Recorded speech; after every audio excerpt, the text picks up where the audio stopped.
My name is David Woodbury. I'm president of the New Boston Historical Society, and I'm here to show you one of the true treasures of New Boston, which has been largely overlooked. I'm sitting at the corner of the so-called Solomon Moor farm, which dates back to the original settlement of the town, when the town was gridded off into 160-acre lots. And this lot behind me is the last lot which has never been subdivided from that very first survey, and to our understanding has actually never been lived on by a family in almost 170 years. Solomon Moor was a young man growing up in Ireland in the he was born in 1736, so he'd have been a young man growing up in the 1740s and 1750s. He wanted to become a minister, which in those days, as today, requires a level of education that most people at that time did not have. He went to the University of Glasgow and became a graduate of that university and was licensed to preach the gospel in the Presbyterian fashion.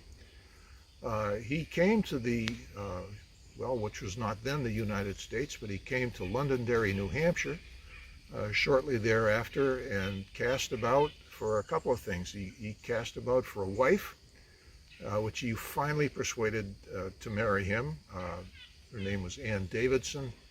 The story is that she was a little reluctant to go as far as New Boston because Londonderry was kind of a cosmopolitan place, that she was used to that style of life and wasn't sure that she could be happy in the woods.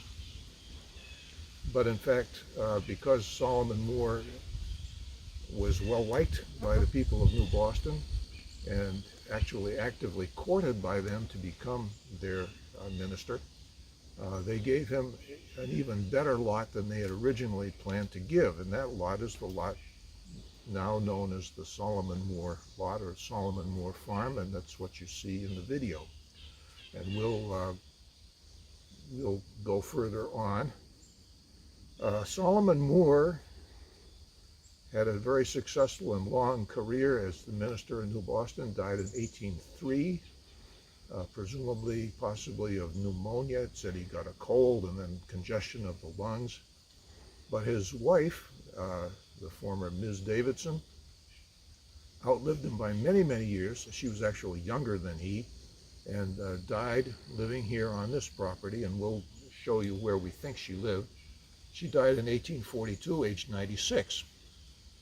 They had a number of children, but one of their children was Anne Moor, who never married and presumably lived here on the property until she died in 1860. And to our knowledge, there have been no families settling on this property from that time to today. The property has been passed from owner to owner. It's been mostly woodlotted. It's been logged a number of times. It's in remarkably good condition, even so. And why don't we go up and take a look at the area near where the cellar hole, we think, is. Okay, we're here further along on Lewis Road. And I should point out that Lewis Road transects or runs across the Solomon Moor lot. And Lewis Road is a Class 6 public road available to anybody to use. There are some, as you can see from looking around, there are some limitations to what kind of vehicles might be able to use this. But I should also say that the rest of the Solomon Moor farm is private property, and it's posted, and that's why we're on public property right where we're standing now.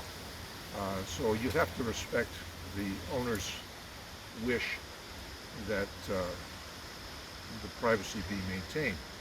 But behind me, down this private portion of the road, is the location of the Solomon Moor cellar hole.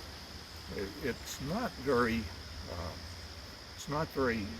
it's not in good condition, and it's been degraded by logging activity and skidders and so on and so forth. So unless somebody was going to do a archaeological dig, which I think might be a very good thing, you probably wouldn't see very much today. But Lewis Road was given up as a town-maintained public road, I believe, in the early 1950s, and it probably hadn't been used publicly for many years before that. But you can see, if you look down, that there's, at least in some places, there's evidence that the town put some gravel in here, and it has been maintained within the last century at least, so that you know, this used to be an active road, but of course hasn't been for many years. So let's go a little further along. I wanted to show you the interior of the lot and some beautiful old trees that are still in there because they're no longer any good for lumber. And then we'll let you explore this at your leisure when it suits your convenience. Well, what we're looking at now is typical of the Solomon Moor lot and farm as it appears in 2020. It's a beautiful forest landscape, some ancient trees that are still there. You should notice, however, that within just the last few years, probably 4 or 5, this whole property was extensively logged.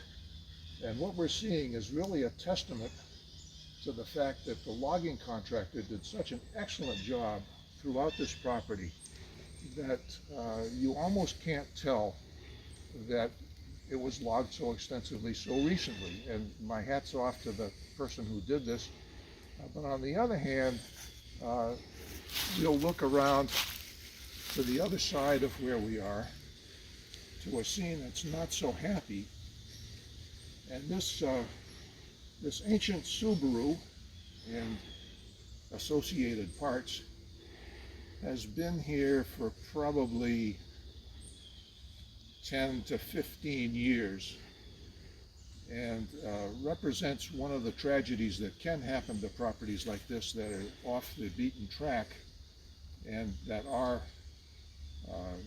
sadly available to machinery which can deposit things like that there. You know, I think anybody who's walked this road knows exactly where we are on it and what the problem is, and I would urge everybody to avoid seeing this happen if that can possibly be avoided. But on a happier note, if Dan swings his camera further to the right, looking down the road, you get the full flavor of Lewis Road and what it means for the several miles that it traverses this lot. And so we can end on a much happier note. Thanks for watching, and I hope you enjoyed this video.